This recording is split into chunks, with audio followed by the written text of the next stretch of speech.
সিয়াদ। সিয়াদ ভাই হাই বলো। আলহামদুলিল্লাহ, كيف حالك؟ كله زين؟ কুল্লু তামাম। মেট্রো স্টেশনে আছি। আজকে যাব ব্রাজিল ভার্সেস মরক্কো খেলা দেখতে। সাথে আসছে আর আমার ভাই ব্রাদার অনেক।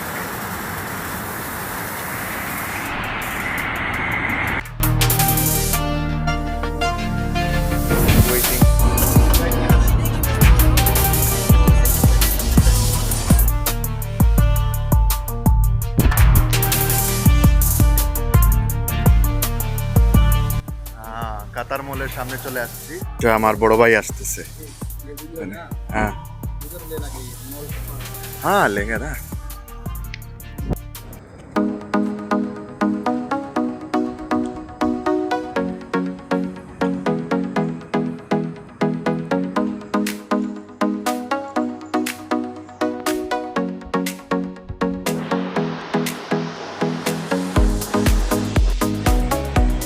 আর রাত 8টায় ছিল কাতার এবং সুইজারল্যান্ডের খেলা। কাতার এবং সুইজারল্যান্ড 1-1 গোলে ড্র হয়।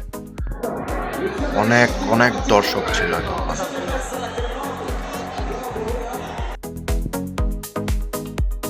ব্রাজিলের সেরা বক্তব্য হল কাতারের যারা যারা যে প্রান্তে আছেন সবাই একসাথে জড়ো হয়েছিলেন।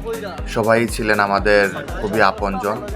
যেমন আমাদের হাটবন্দ এলাকার আজিমগঞ্জি বাড়ির প্রচুর ছিলেন এখানে, এবং বড় ভাই বন্ধু জসিম ভাই এবং উনার আরেকজন ভাই, ওনারা হচ্ছেন বিশ্বনাথের। তো ওনারা ফরাদ মামুকে নিয়ে ওরা মজা করতেছে। উনি ব্রাজিল আর ওরা দুইজন আর্জেন্টিনা। সবাই বসে গল্প করতেছে। তখন সবাই ভাবতেছে যে আসলে এই যে আপনার একটার সময় কোথায় খেলা দেখবে ব্রাজিলের, তো কোনো একটা প্লেস খোঁজার চিন্তা করে। ঠিক এই সময়ে কাতার একটি গোল দেয় এবং এই গোলের উল্লাসে পুরো কাতার মল একদম ব্লাস্ট হয়। মানে কি বলে, খুবই আনন্দের মুহূর্ত ছিল এটা। কাতারের লাস্ট মুহূর্তে 2 মিনিটের আগে সময় গোল দেয়। তখন ফরাদ মামুর ভিক্টোরি সাইন। খেলা শেষ, সবাই বাড়ি যাওয়ার পালা। আস্তে আস্তে সবাই চলে যাচ্ছি আমরা বাড়ির উদ্দেশ্যে।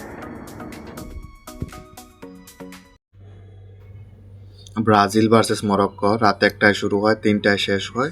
খেলা দেখে ঠান্ডা খেয়ে সবাই ঘুমিয়ে যায়।